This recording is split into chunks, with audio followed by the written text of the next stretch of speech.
Hi guys, hope you're all doing great. I'm speaking to you from my car. The weather is not great, so maybe the luminosity is not going to be the best, but hopefully things will work out. I figured you might be interested in hearing more about fantasies of the INFJ.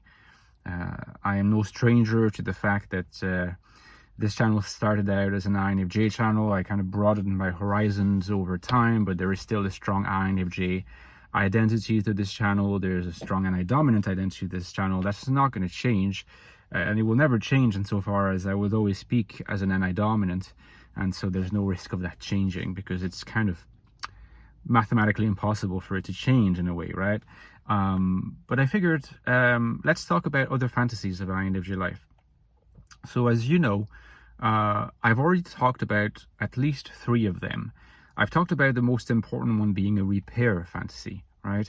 I've also talked more recently as a fantasy that derives is very closely connected to the repair fantasy because it essentially consists in the early life of the child as a fantasy of having the power to avoid further situations of envious spoiling that would lead to the need for repair of the love object, usually the mother or mother figure, typically related to as the breast at that stage. You know, in early life, it's the mother as a whole is not conceived as such. It might be difficult to wrap your head fully around, but you'll get used to that vocabulary and way of thinking. It's a psychoanalytic way of thinking, without a doubt. So the fantasy of divination, anticipation, you know, of being able to see into the future, is linked to the fantasy of repair in this way. Fantasy of repair, fantasy of divination. I think these 2 fantasies are very much NI fantasies. I talked about a 3rd fantasy through in my video about the INTP and the ISTP, right? When I talked about the TI dominance fundamental fantasy as a fantasy of cleansing or of purification. Well, that's a way of also talking about an INFJ fantasy. Since TI is very much part of INFJ life, that fantasy might not be as influential over the personality of the INFJ, but it's still influential over the personality of the INFJ. Okay, so repair and divination are more influential, but cleansing is still influential. Which is why, by the way, you will come across a lot of INFJs, often female, who are more like repair and divination oriented. But somehow male INFJs sometimes will come across as like kind of nitpicky and technical, like having the INTP vibe is often what you hear, more philosophy type kind of INFJs.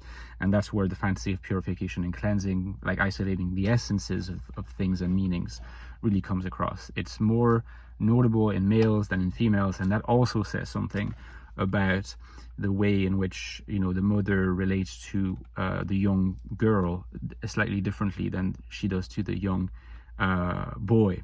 And there will be lots to say about this, but I haven't even fully excavated it myself.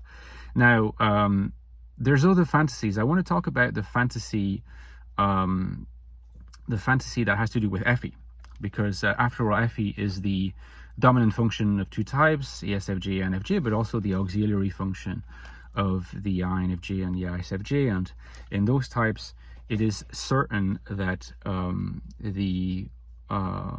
this auxiliary function has as its root, right, what gives it desire, what gives it energy to deploy itself in the world through judgment, through the transmutation that judgment effects on ciphers into signs. If you remember my previous videos, the core fantasy that drives Effie, right? I thought about it, and I had a bit of a breakthrough when I was writing my NI notes, because I think I said in a previous video that in my NI notes, like the first 100 pages are very much NI focused, and then it starts branching out to sort of encompass the other functions, because NI is kind of always seeking to sort of encompass the whole world and sort of condense it back into a pulsating aleph of meaning, right? That's the eternally recurrent movement that NI traces, basically. And so I talked about Effie, and here is my current conjecture, here's my current hypothesis. I think that Effie is activated deep down, unconsciously of course, by a fantasy of emotional mirroring. I considered emotional reciprocity, but like I said, in the case of cleansing and purification, cleansing is more primitive. It has a more primordial, you can really sense like, oh, the child, like, let's be real, you know, the child poops and has to be cleansed of that, or the child needs to cleanse its bowels, you know. That's what I mean by primitive experiences of the child. Repair is primitive, divination is primitive, cleansing is primitive. I think that if we talk about a fantasy of emotional mirroring, of course we use signs, of course we use words, so we're not quite capturing the ciphers of the fantasy itself, but it's a bit less high resolution than say in a fantasy of reciprocity, where I feel like that's really adult talk. Mirroring is something that of course happens in young children, and it's part of the fantasy life of young children. I think emotional mirroring as a fantasy of a kind of omnipotence, of basically fantasizing as a child, as a very young child. I feel this way, everyone feels this way. Having this power of making others feel exactly the way you feel. And more specifically, because at that stage in the child's life, again, let's be real, the really important other figure is the mother figure, okay? The child cares a huge amount about what the mother feels.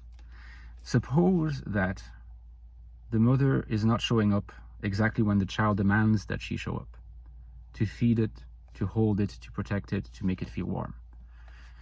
In the emotional life of children at that super young age, really basically infancy and just after infancy,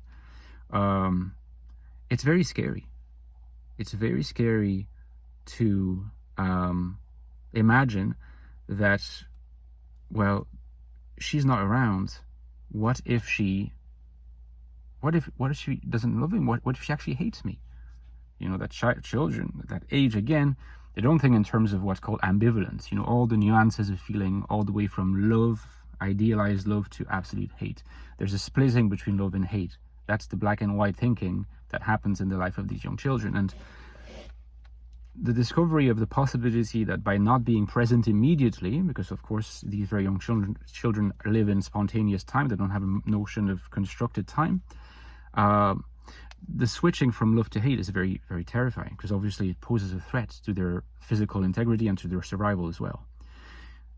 There's ways of soothing these anxieties by means of fantasies.